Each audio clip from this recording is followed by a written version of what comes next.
everybody, it's Angel from Halo Inspirations. We give you inspirations to help you spread beauty and joy through your quilting journey. Happy hump day. Whoop whoop. Happy Wednesday to each and every one of you. Woo! Okay, what are we doing this month? What is it that we are doing this month? Gee, I don't know. Maybe that, right? What is that? Okay, this is a table runner. I got to tell you guys, I was completely inspired to do something Halloween-y, fall, all the above. Now, this is more Halloween, but it definitely is got the fall colors. And I really was inspired to do something like this because I don't have a lot of this holiday season to put around the house or in different places, right? Not even in the quilt shop, gosh forbid. So I really wanted to get this done, and I wonder if others felt the same way. And I just wanted something simpler, right? I didn't want to be too complicated with it. And so I got a quilt I did a video with you guys 3 years ago with a flag fence rail block. And we just quilted it, and it's hanging. And while I was putting the binding on and measuring and squaring and, doing all the things, that is what inspired me to use the flag fence rail. But instead of the beautiful colors of blues and yellows that I used, this time we used the Halloween colors. Okay? Super fun. Super love it. I hope you do too. And I will put a little eye up above here. If you click the eye, it'll bring that video down. And so you can see it's a bigger quilt than a table runner, but you can understand where the inspiration came with. And if maybe there's more questions to include design, and I talk about that at the end, you can definitely refer to that video. Okay, so what are we going to need for this? That's where we're going here. What are we going to need? Grab your pen and paper. All right. I used Pin Dot Halloween, almost said Christmas, Pin Dot Halloween, designed by Lori Holt of Be In My Bonnet for Riley Blake Designs, and you'll need a half of yard, okay? Then I used this 10-inch square pack. It is called All Hallows Eve. It's by Clothworks. Love this line, and I love this manufacturer. Super awesome line. I think I have this one left. I think this is the only one left. So if you're intrigued to get this as you see the video, you might want to pop over to the shop and grab it while you can, okay? Because they have been flying off the shelf, and the only reason I think that this one's still here is because I'm using it as a backdrop. Okay, so that is the 10-inch square pack. And out of that 10-inch square pack, you're only going to need 2, 4, 8, 12, 10 inches. Just 12. So you could make a bigger quilt, or you could make more table runners, or you could do other things. Maybe placemats would be really cute to matchy, right? Lots of more stuff that you can do with it because you only need those 12, okay? Then for backing fabric, I am using, it's Bad to the Bone by My Mind's Eye. It's spiderweb in orange. Obviously, this is also in the shop. Super cute. My Mind's Eye is a designer for Riley Blake Designs. Once again, gotta love us some Riley Blake. Okay, so you will need, I will tell you, I know you can get away with 1.25 yards for backing. What that'll give you is 3 inches overage, okay? The short way by 16 inch. Oh, I didn't tell you how big it was. The skinny way, okay? It'll give you 3 inches on each side. Of course, it's always longer, and you got to cut it down anyway in the length.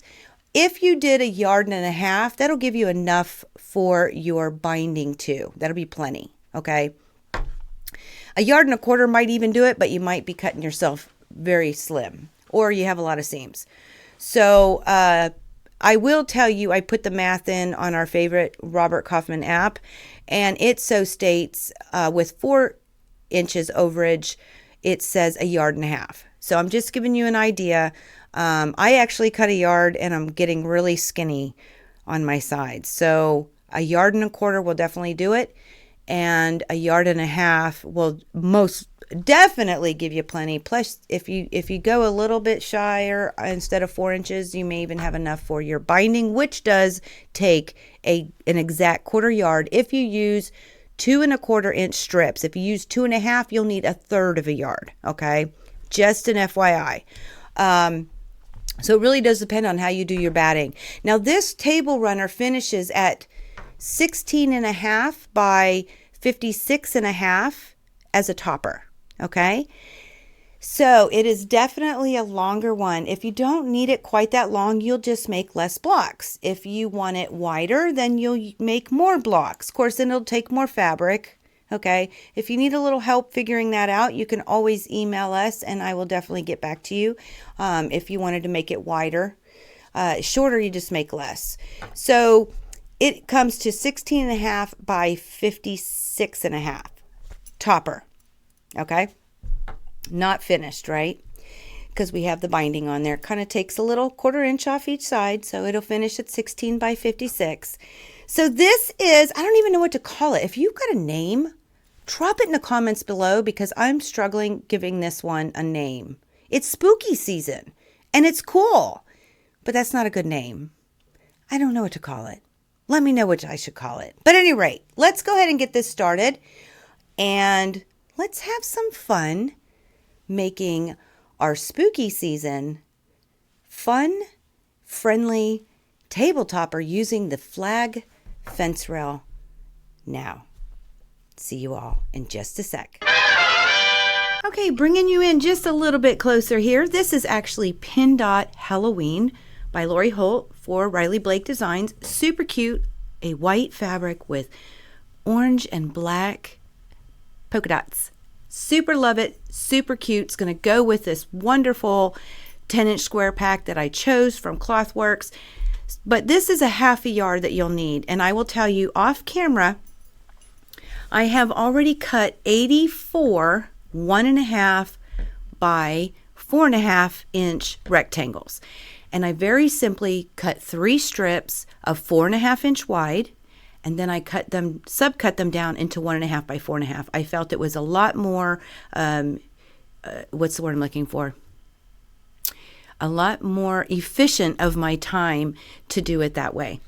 It's up to you how you want to do it, but you'll need 84 of these beauties, okay, for your background strips. Then I went ahead and chose a light background from Clothworks, the 10-inch square pack, and then a dark background. Now they're both pumpkin, so I kept some cohesiveness there, but we do have a light and a dark. Now you don't have to use the same fabrics that I have, and that way I'm giving you the idea of how I put it together. So I have a light and a dark. Out of these ones, they will be 4.5 inch squares. You will need a total of 7 of dark and 7 of light, okay? And you'll get 5 from one 10-inch. So I actually have chosen 2 of each of the same prints. Now, you don't have to do that. You just need a dark and a light. And a larger print does help, okay? And although this isn't huge, it would get lost in a 1.5 by 4.5 inch strip. This is going to show very, very nicely what exactly this motif is on the fabric. So that is my 4.5 inch square chosen ones. I don't know, whatever I want to say. Then I chose some darks for my 1.5 by 1.5 by 4.5 inch strips. You'll need 42 darks and 42 lights, okay? So these ones are my darks. Each 10-inch square will give you 12 1.5 by 4.5 inch rectangles, okay? So I simply have, you'll need 3.5 of them. You'll get 12, 12, 12, and then you would get 12, but you don't need another 12. You just need 6. So I don't know which one I will use 6 of yet. I'm thinking one of these 2, just because of the simple fact that these 3 are black and this one's orange, so we kind of offset like that. So I'm honestly thinking I'm going to choose one of these 2, probably this one that I'll use 6 of. We'll see by the end here what I exactly do, but these are the darks, And then the same thing with my lights, okay? Very simple. I have 4 10-inch squares. I'll need 3 full 10-inch squares and 1 half of it, okay? Which one I choose and which one I don't, we'll wait and see what I play with. But these are my 3 lights for the 1.5 by 4.5 inch strips. Okay. Now, if you're wondering how I got here, I did a little clip on some pictures and I'm going to walk you through it because I used the magic trick of my phone to take these pictures and to really decide exactly which ones I wanted to play. So let me bring you in and show you just how I got here before we go to the next step. See you in just a sec. So I pulled the lights first and I immediately noticed there are light, medium, and dark fabrics, and I noticed here that second and third are just too dark.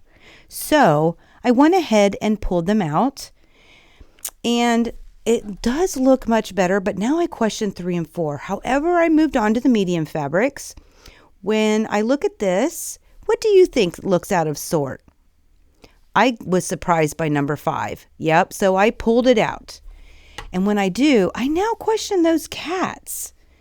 Those first cats. Yeah, I'm really questioning that. But I went ahead and moved on to the darks.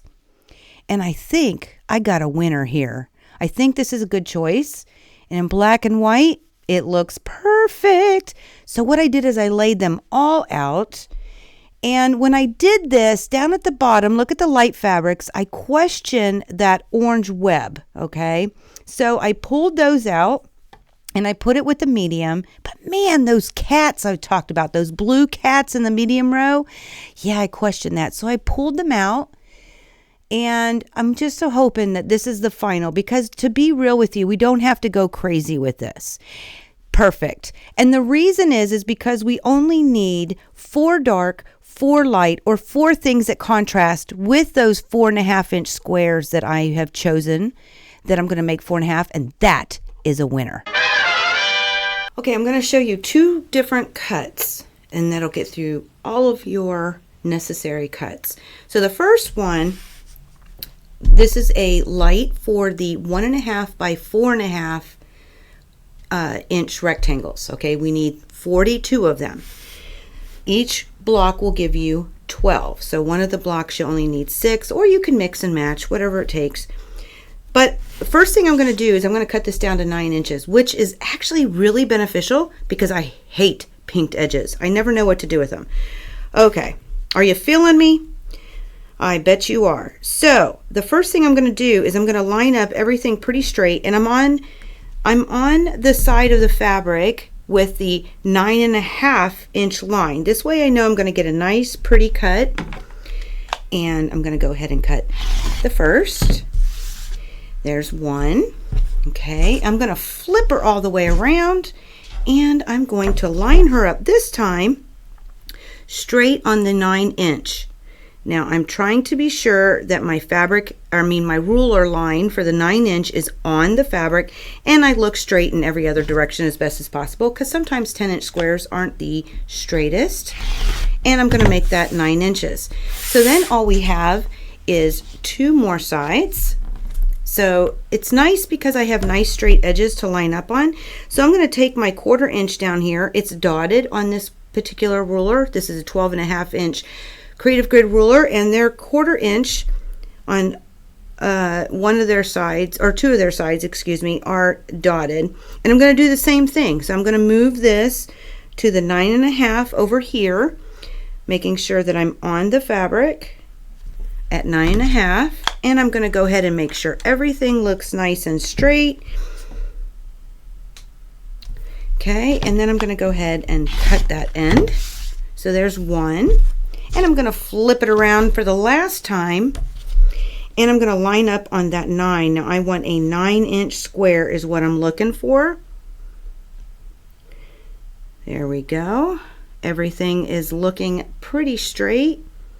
All right. And I'm going to go ahead and simply cut off the remainder. So now I have a 9 inch square. So how do we get from 9 inches to 12?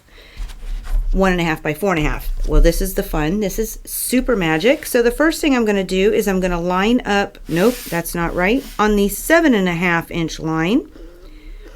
And I'll make sure that I'm straight down here. I'm straight on here. Now my 7.5 is on the fabric. Okay. So that's 7.5. There's the first cut. I'm going to slide my ruler, not my fabric. I'm going to go to the 6.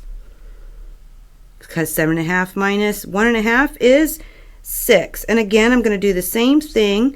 I'm going to make sure I'm straight along the bottom. I look straight on the top. It's harder for me to see up there, so I'm going more off the bottom and off the side. I'm at the 6, and I'm going to give myself another cut.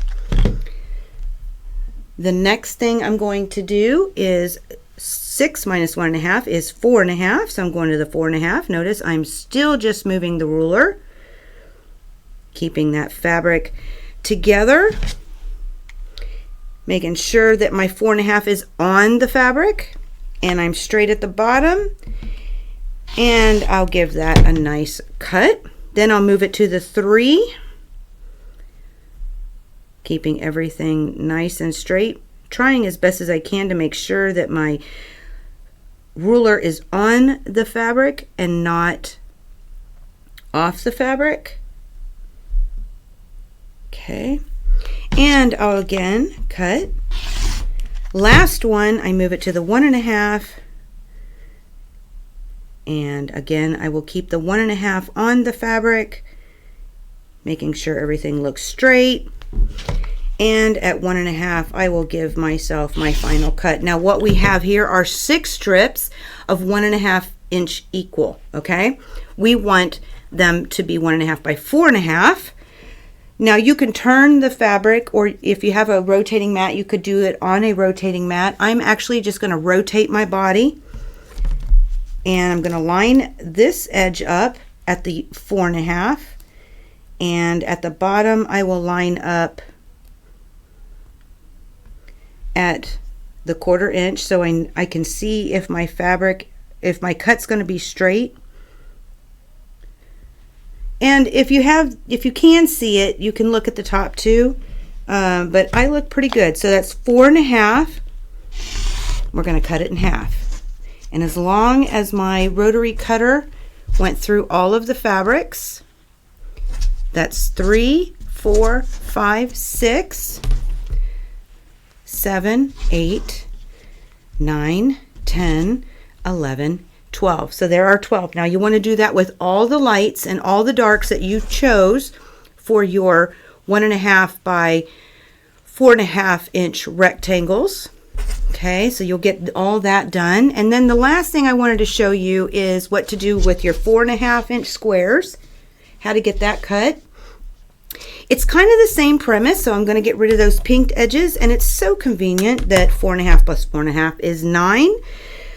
So I'm going to simply do the same thing. I've got my 9.5 inch on the fabric, and down at the bottom I'm looking to see that my 1/4 inch is straight along the edge for the in the valley of the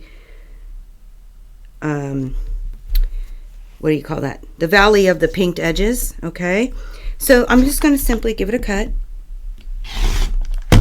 Now I want it to be 9, and it didn't go all the way through. There we go.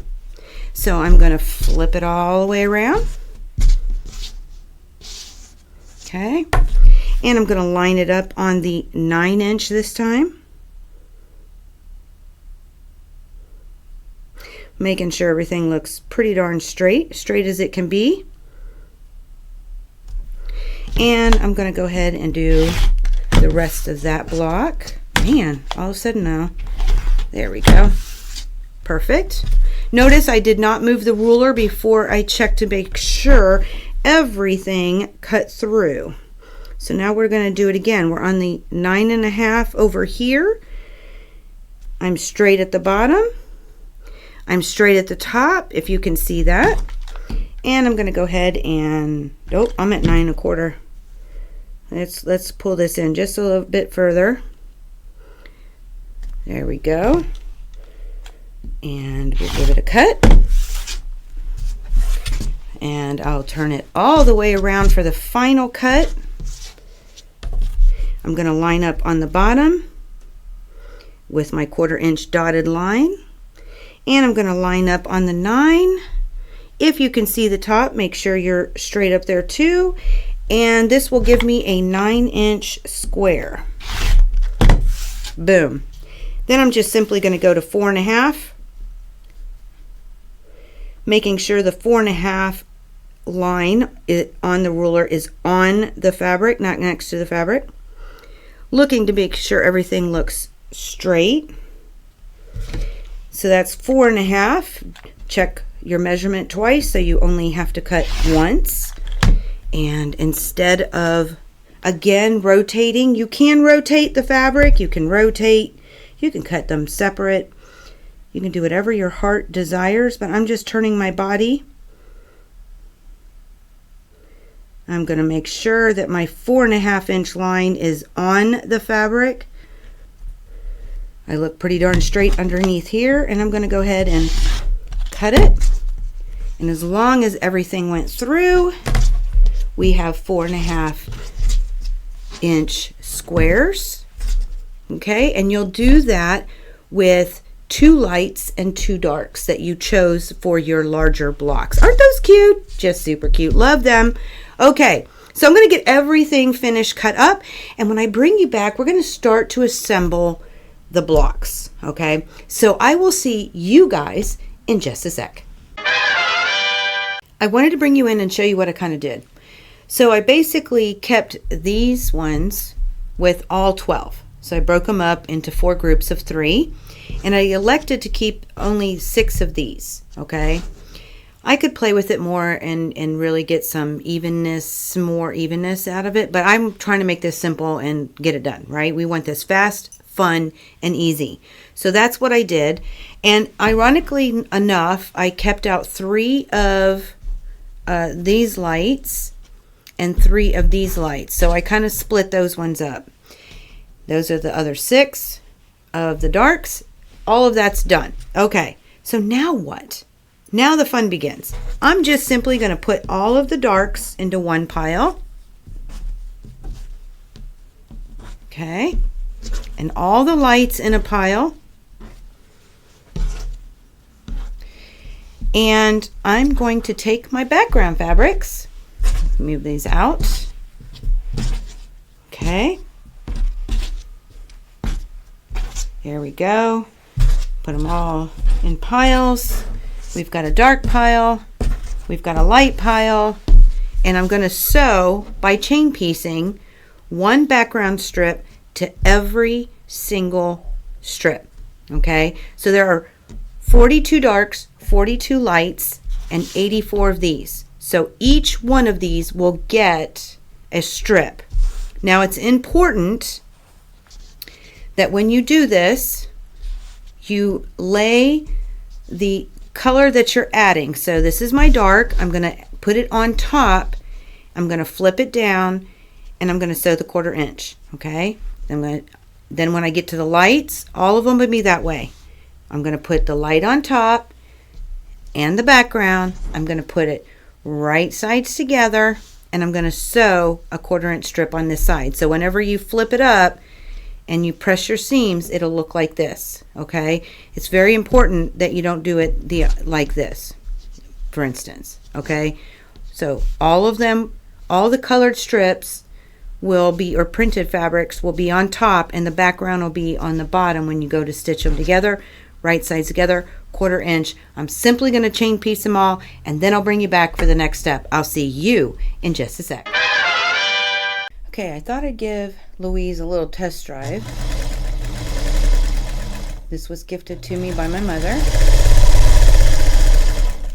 And I'm just sitting and chain piecing away. One after the other.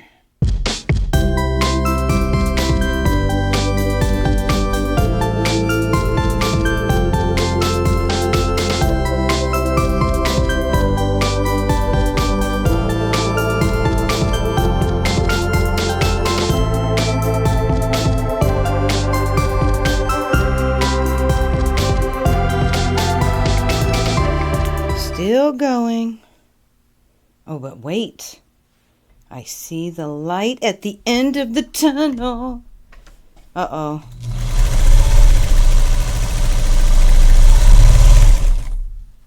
For whatever reason, I have one light left and no polka dot. So, I'm guessing I got something going on in my chain. More to come. See you in just a sec.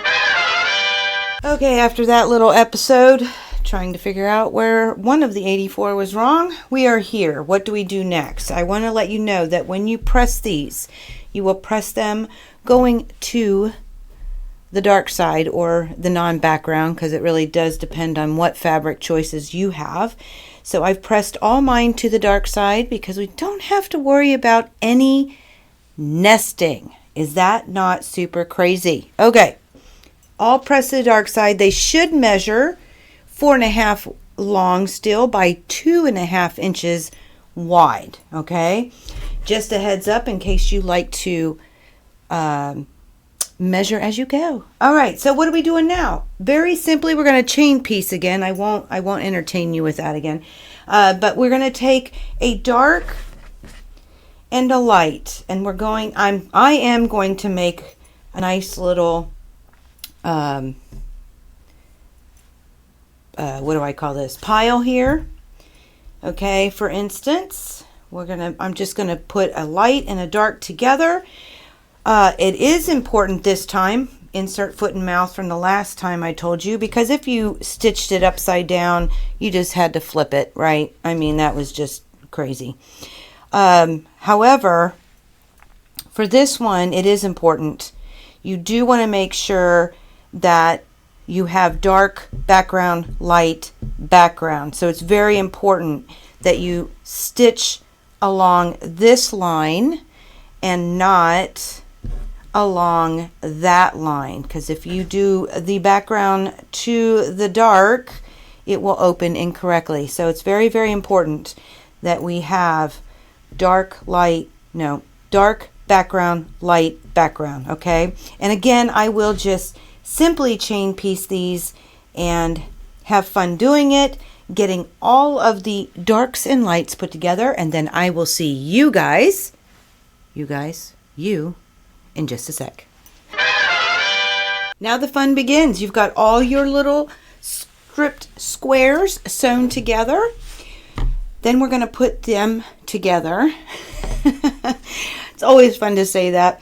At any rate, the most important thing, the first thing I do want to share with you is that I do continue to press to the dark side, okay, to the printed fabric, away from the background.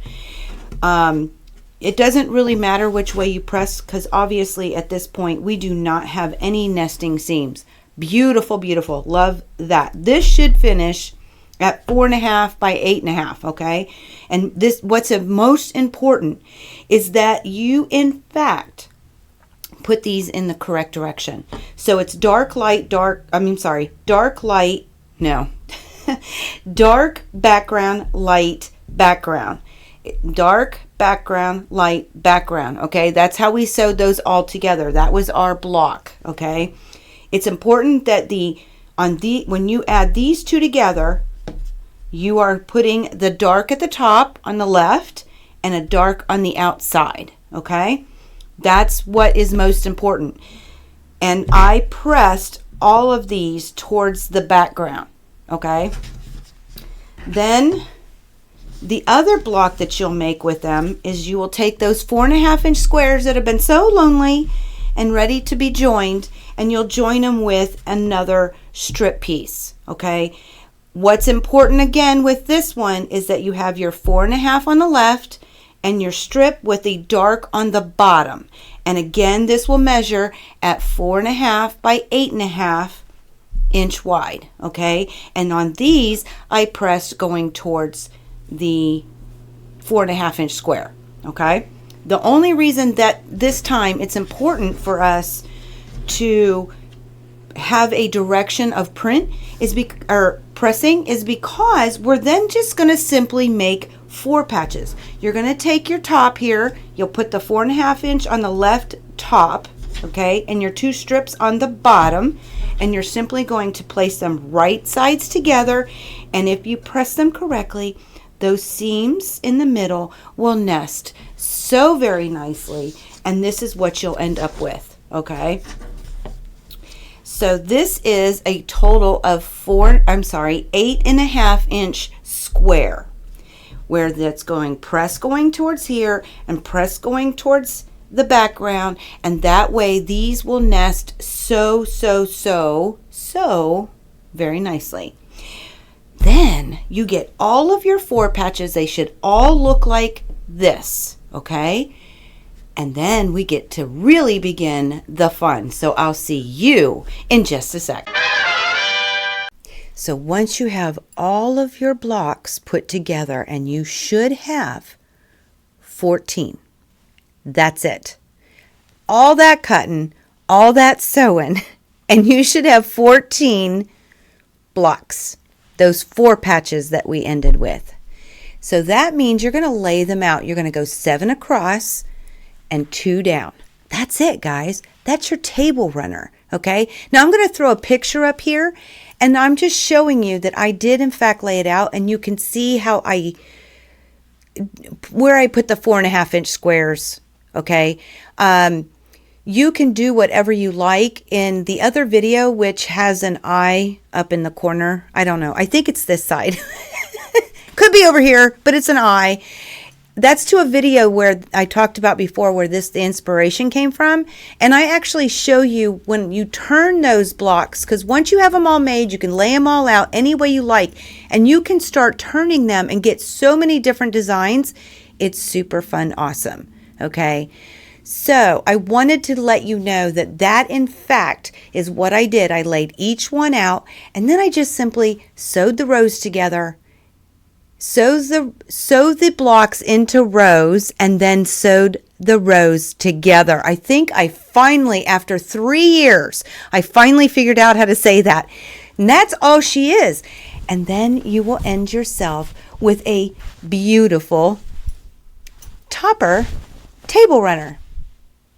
Now I'm going to try and get this quilted, and as spoken before, I am using that fabric for my backing and my binding. My son and I went back and forth with that.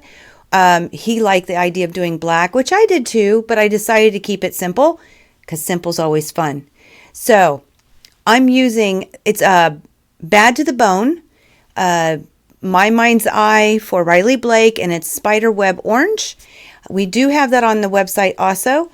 If you're so inclined, it's a beautiful fabric, but I'm going to have that backing, and I'm hoping I can have it done for you guys by the time we go live today at 3 p.m. Eastern Time. Why 3? Because we're here in Virginia.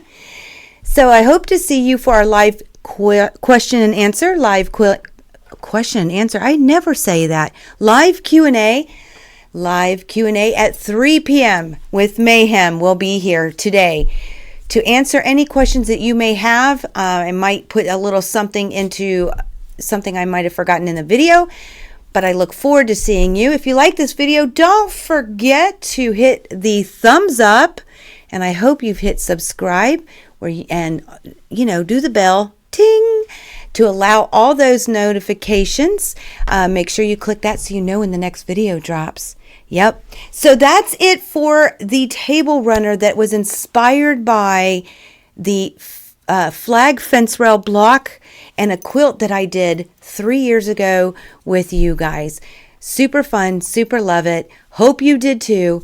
Hope to see you at 3. But in the meantime, may you all continue to be inspired, productive, ever so joyful, never stop believing, and never stop making your dreams in quilting come true. We love y'all. Happy hump day. Whoop, whoop. Happy quilting. See you all soon.